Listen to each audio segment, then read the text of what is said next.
Assalamualaikum warahmatullahi wabarakatuh. Yang terhormat Bapak Muhammad Ali Albar, STMN, selaku dosen pengampu mata kuliah. Perkenalkan, kami dari kelompok 2. Pada kesempatan kali ini kami akan mempresentasikan proyek yang berjudul Sistem Absensi Sekolah berbasis QR Code dengan RFID Support menggunakan kode Igniter 4. Latar belakang pengembangan sistem ini adalah karena proses absensi di banyak sekolah masih dilakukan secara manual. Cara tersebut membutuhkan waktu yang cukup lama, rentan terhadap kesalahan pencatatan, serta menyulitkan proses rekapitulasi kehadiran. Oleh karena itu, kami mengembangkan sistem absensi berbasis web yang memanfaatkan teknologi QR Code dan RFID, sehingga proses absensi menjadi lebih cepat, akurat, dan terintegrasi. Tujuan utama dari sistem ini adalah meningkatkan akurasi data kehadiran, mempercepat proses pelaporan, serta memudahkan pihak sekolah dalam memantau kehadiran siswa maupun guru secara real time. Selain itu, sistem ini juga diharapkan dapat mengurangi kesalahan pencatatan dan meminimalkan kemungkinan manipulasi data absensi. Selanjutnya, pada product vision, kami menetapkan beberapa target yang ingin dicapai, yaitu yang pertama, efisiensi pencatatan, itu meningkatkan efisiensi proses absensi hingga 80% dibandingkan metode manual berbasis kertas. Nah, yang kedua ada otomatisasi laporan, itu mengurangi waktu pembuatan laporan hingga 90% melalui generate laporan otomatis dalam format PDF. Nah, yang ketiga ada akurasi dan monitoring, yaitu meningkatkan akurasi data kehadiran hingga 95%, serta menyediakan monitoring kehadiran secara real time. Selanjutnya pada slide ini ada aktor, yaitu ada Supradmin yang mengelola seluruh data siswa, guru kelas, petugas absensi, dan pengaturan sistem. Lalu ada staf petugas, dia mengelola laporan kehadiran dan generate QR code siswa maupun guru. Lalu ada petugas scanner, dia melakukan scan QR code atau RFID serta input kehadiran manual. Lalu ada wali kelas, memantau dan mengelola kehadiran siswa pada kelas yang diampu. Lalu selanjutnya ada kepala sekolah, yaitu melakukan monitoring statistik dan laporan kehadiran sekolah. Selanjutnya saya akan menjelaskan activity diagram. Diagram pertama itu ada login. Jadi proses dimulai ketika pengguna masukkan username dan password.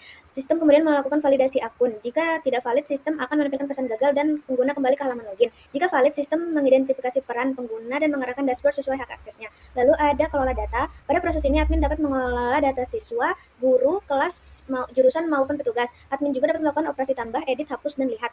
Setiap perubahan yang dilakukan akan disimpan ke database. Lalu ada scan QR code absensi. Petugas membuka halaman scanner, lalu melakukan pemindaian QR code. Jika QR code valid, sistem akan mengirim notifikasi WhatsApp dan menampilkan pesan bahwa presensi berhasil. Jika tidak valid, sistem akan menampilkan pesan kesalahan. Selanjutnya ada presensi RFID. Pengguna cukup menempelkan kartu RFID pada perangkat pembaca. Sistem memvalidasi kartu, kemudian menyimpan data absensi apabila kartu terdaftar. Selanjutnya ada generate QR code sama generate laporan PDF. Yang memungkinkan pengguna menghasilkan rekap kehadiran berdasarkan filter tertentu dan mengunduhnya dalam format PDF. Terakhir, sistem juga menyediakan ada import data CSV, monitoring kehadiran secara real time, serta backup dan restore database untuk menjaga keamanan dan keberlangsungan data. Demikian. Baik, kali ini saya akan menjelaskan diagram-diagram. Yang pertama adalah use case diagram. Di sini kami memiliki 5 aktor, yaitu super admin, staf petugas, petugas scanner, kepala sekolah, dan wali kelas. Di sini super admin memiliki use case melihat dashboard super admin, mengelola data siswa, mengelola data guru, mengelola data kelas dan jurusan, mengelola data absensi guru, mengelola data petugas, mengelola pengaturan sekolah, kemudian melakukan backup data, mengelola data absensi guru, generate QR code siswa, dan dapat melakukan pemindaian absensi QR atau RFID scan. Selanjutnya adalah staf petugas yang dapat mengelola data absensi guru, kemudian generate laporan kehadiran, generate QR code siswa, melihat data dashboard wali kelas, dan melakukan pemindaian absensi. Kemudian di sini petugas scanner yang hanya dapat melakukan pemindaian absensi QR. Selanjutnya di kepala sekolah dapat melihat dashboard super admin yang dimana di sini isinya adalah statistik, semua statistik kehadiran siswa maupun guru. Kemudian dia dapat mengelola data absensi guru, mengelola pengaturan sekolah, generate laporan kehadiran. Kemudian di sini aktor wali kelas dapat generate QR code siswa, melihat dashboard wali kelas, generate laporan kehadiran siswa kelas, dan dapat manajemen kehadiran siswa. Ini seperti mengubah status kehadiran dari alpha menjadi hadir. Semua use case berelasi dengan login, yang dimana artinya adalah harus login terlebih dahulu. Selanjutnya di entity relationship diagram, di sini kami memiliki 7 tabel. Yang pertama ada tabel jurusan yang berelasi memiliki dengan tabel kelas dengan kardinalitas one to many. Kemudian tabel kehadiran berelasi digunakan dengan tabel presensi siswa dengan kardinalitas one to many. Di sini tabel kehadiran juga berelasi digunakan dengan tabel presensi guru dengan kardinalitas one to many. Selanjutnya di tabel kelas berelasi menampung dengan tabel siswa dengan kardinalitas one to many. Dan tabel kelas berelasi mencatat dengan tabel presensi guru dengan kardinalitas one to many. Kemudian di tabel guru berelasi diampu dengan tabel kelas dengan kardinalitas one to many. Dan tabel guru juga berelasi mencatat dengan tabel presensi guru dengan kardinalitas one to many. Dan tabel guru berelasi memiliki dengan tabel user dengan kardinalitas one to many. Di sini ada tabel yang tidak berelasi pada tabel apapun, dan tabel-tabel tersebut memiliki atribut sebagai berikut. Ini tab ID. Kemudian di sini ada kelas diagram. Di sini kelas diagram, cara kami membuatnya adalah setiap folder di CI controller ataupun model itu kita ambil kelasnya, dan panahnya ini merujuk ke kelas controller. Sama juga seperti CI model, semua kelas yang ada di CI model di folder CI model kami merujuk kepada kelas CI model. Kemudian CI model atau kelas CI model ini berelasi dengan, maksudnya saling berelasi dengan CI controller, dan CI controller berelasi dengan CI view. Saling melengkapi lah. Kemudian di objek diagram di sini sama seperti kelas diagram, bedanya adalah di setiap atribut diberikan nilai atau value, contoh nilai dari atribut tersebut. Misalnya seperti ini ada siswa model, contoh value-nya adalah Bambang Pamungkas. Dan di sini kelas model itu adalah X11RPLA, dan guru model contoh value-nya adalah Asep Suherman. Dengan bedanya adalah dengan dihapusnya metode-metode yang ada. Jadi di objek diagram ini hanya value, ya, contoh nilai dari atribut-atribut tersebut. Selebihnya mirip dengan kelas diagram. Sekian dari saya. Terima kasih. Baik, saya akan menjelaskan mengenai yang pertama, kepala sekolah generate KHDS. Sekarang saya akan menjelaskan kepala sekolah generate kehadiran siswa kelas. Nah, yang pertama, kepala sekolah membuka halaman laporan melalui akses laporan kelas. Selanjutnya, kontrol membuat form filter laporan. Setelah itu, kontrol mengambil data menggunakan get rekap by kelas. Selanjutnya, kontrol membuat view laporan dengan data rekap. Lanjut, super admin melakukan backup data. Nah, super admin membuka halaman pengaturan melalui akses pengaturan. Kemudian kontrol membuat halaman pengaturan. Setelah pengguna memilih klik backup data, kontrol menjalankan eksekusi backup pada sistem model. Setelah file backup berhasil dibuat, sistem menyediakan file backup untuk diunduh oleh pengguna. Lanjut, ada super admin mengelola pengaturan sekolah. Yang pertama, super admin membuka halaman pengaturan melalui akses pengaturan sekolah. Kemudian kontrol mengambil data menggunakan get pengaturan. Selanjutnya, setelah pengguna mengirim perubahan melalui submit pengaturan, kontrol menjalankan update pengaturan. Setelah proses berhasil, sistem menampilkan proses sukses. Selanjutnya ada super admin mengelola data sekolah. Nah, pertama, super admin membuka halaman daftar petugas melalui akses daftar petugas. Selanjutnya, kontrol mengambil data menggunakan get petugas. Kemudian memuat halaman daftar petugas. Setelah pengguna menambahkan petugas melalui tabel petugas, controller menjalankan insert petugas. Setelah proses berhasil, sistem menampilkan pesan sukses dan daftar petugas yang telah dikonvert.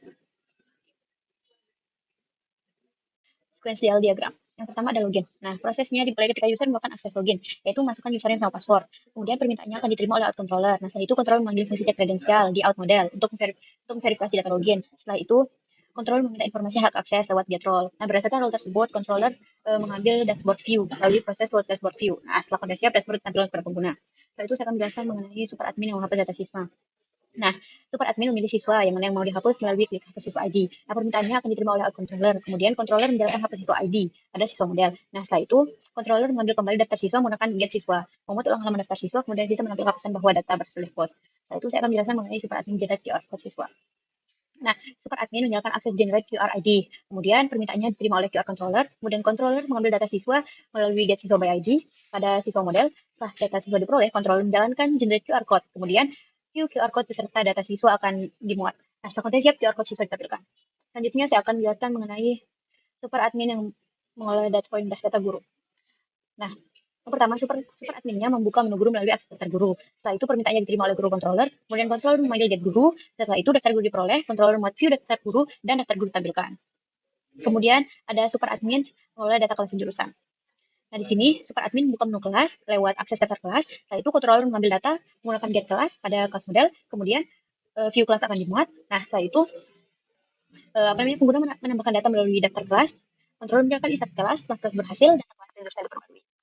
Setelah itu saya akan menjelaskan mengenai super admin yang melihat daftar siswa. Oke, super admin membuka daftar siswa melalui akses daftar siswa. Setelah itu controller mengambil data siswa menggunakan get siswa dan jumlah siswa menggunakan get siswa count. Selanjutnya controller membuat view daftar siswa dan setelah konten siap siswa ditampilkan kepada pengguna. Oke, sekarang kita akan bahas yang menambah data siswa. Super admin menambah data siswa. Yang pertama, super admin membuka form melalui akses form tambah, kemudian controller membuka form tambah siswa. Setelah itu pengguna mengisi data siswa. Nah, setelah controller melakukan validasi data dan data dinyatakan valid, controller menjalankan tambah siswa pada siswa model. Setelah berhasil, sistem menampilkan pesan sukses. Selanjutnya saya akan menjelaskan mengenai super admin yang import CSV atau Excel.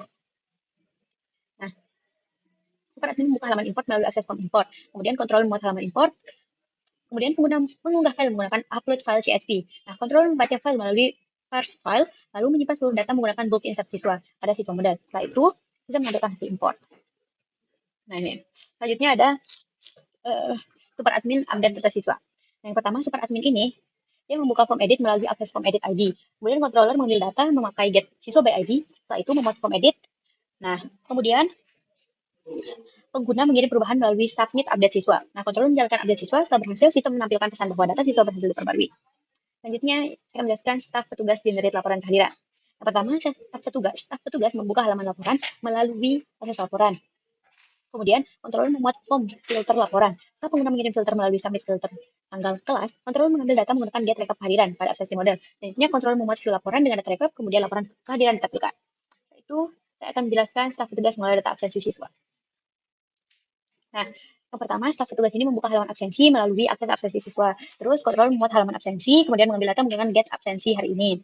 Setelah itu, memilih kelas melalui filter per kelas, ID kelas, dan controller mengambil data menggunakan get absensi by kelas. Data absen kemudian ditampilkan pada halaman absensi. Lanjut, yaitu ini. Petugas scanner melakukan pemindaian absensi. Oke, yang pertama, petugas scanner ini membuka halaman scanner melalui akses halaman scan, kemudian controller memuat view scanner, dan halaman scanner siap digunakan. Lanjut, super admin mengelola data absensi guru. Nah, super adminnya membuka halaman absensi, memakai akses absensi guru, kemudian controller mengambil data pakai get absensi guru. Selanjutnya, setelah data ditampilkan, pengguna dapat memperbarui keterangan kehadiran melalui update keterangan kehadiran ID. Controller menjalankan update absensi guru, kemudian sistem menampilkan data absensi guru yang telah diperbarui. Lanjut, petugas scanner melakukan pemindaian absen pulang. Pertama, petugas scanner memindai QR code menggunakan scan QR RFID atau RFID data, kemudian controller memeriksa status absensi siswa melalui cek status absensi pada absensi model. Jika siswa sudah melakukan absensi masuk, controller menjalankan catat absensi pulang. Setelah itu, sistem menampilkan konfirmasi bahwa absensi pulang berhasil dicatat. Selanjutnya, petugas scanner melakukan input kehadiran manual. Yang pertama, petugas scannernya membuka form melalui akses form manual. Selanjutnya, controller memuat halaman scanner. Kemudian pengguna mengirim data melalui submit kehadiran manual. Setelah itu, controller memvalidasi data siswa, lalu menjalankan catat kehadiran manual pada absensi model. Setelah itu, sistem menampilkan pesan sukses. Nah, lanjut, wali kelas mengelola kehadiran siswa. Wali kelasnya membuka halaman kehadiran melalui akses kehadiran kelas. Kemudian, controller mengambil data menggunakan get kehadiran kelas. Setelah itu, kemudian memuat halaman kehadiran. Setelah pengguna melakukan perubahan melalui update kehadiran siswa by ID, controller menjalankan update kehadiran. Setelah berhasil, sistem menampilkan data kehadiran yang telah diperbarui. Baik, sekarang saya akan menjelaskan desain Figma-nya. Nah, yang ini terdapat layar untuk login ya. Kita login sebagai super admin. Selanjutnya kita pencet login. Nah, di sini kita akan ditampilkan dashboard, absensi siswa, absensi guru, data siswa, data guru, data kelas jurusan, generate QR code, generate laporan, data tugas, pengaturan, backup, dan restore. Kemudian ini adalah tampilan dari setelah login akan langsung diarahkan ke dashboardnya. Di sini seperti yang tertera di layar, kita bisa melihat jumlah siswa, jumlah gurunya, kemudian presensi masuknya, jumlah user. Intinya informasi umumnya ada di dashboard. Selanjutnya ada absensi siswa. Nah, absensi siswa ini terdapat daftar kelas yang dapat kita lihat masing-masing kelasnya nanti. Selanjutnya ada absensi guru. Nah, di absensi guru ini terdapat tanggal dan absen gurunya. Tapi karena belum ada data dummy-nya, jadinya cukup seperti ini. Nanti kalau udah ditambahkan, baru akan tampil absensi gurunya di sini. Selanjutnya di sini ada data siswa. Nah, di sini bisa kita import data siswanya menggunakan CSV, bisa juga ditambahkan data siswa secara manual. Nanti akan tampil tingkat kelas, jurusan kelas, dan semua kelasnya. Lanjut ke data guru. Nah, di data guru ini sama seperti data siswa tadi, bisa kita import filenya, kemudian bisa kita tambahkan juga secara manual data gurunya. Lanjut, kita ke data kelas dan jurusan. Nah, di sini terdapat data kelas dan jurusan dari kelas 10 sampai kelas 12 lengkap di sini. Di sini ada daftar kelasnya dan ada terdapat 4 jurusan yaitu OTKP, BDP, AKL, dan RPL. Lanjut, di sini terdapat generate QR code-nya. Nah, di sini terdapat tampilan untuk mengenerate. Di sini terdapat data siswa ketika kita mau mengenerate siswanya, bisa kita generate di sini, kemudian kita bisa download. Dan di sini ada data guru dan generate per kelasnya. Lanjut ke generate laporan. Nah, di sini kita bisa melihat laporan absensi siswa dan laporan absen guru. Nanti bisa kita tentukan bulan apa, kelas berapa. Kemudian di absensi guru juga bisa kita generate PDF-nya dan dokumennya. Nah, lanjut ke data petugas. Di sini terdapat tampilan yang akan menampilkan data petugas yang ada. Nah, di sini karena baru ada admin aja, jadi ada super admin. Kemudian terdapat email, role, start, status, dan aksinya. Jadi juga bisa kita tambahkan petugas, print, dan refresh. Nah, di sini ada pengaturan. Di sini ada logo sekolah, kemudian nama sekolah, tahun ajaran, dan logonya. Lanjut ke backup dan restore. Di sini kita bisa mendownload database yang sudah kita masukkan atau yang kita pakai. Kemudian di sini ada restore. Nah, di sini ada foto atau QR code. Di sini bisa juga kita download backupnya dan restore foto, dan fotonya juga bisa kita restore.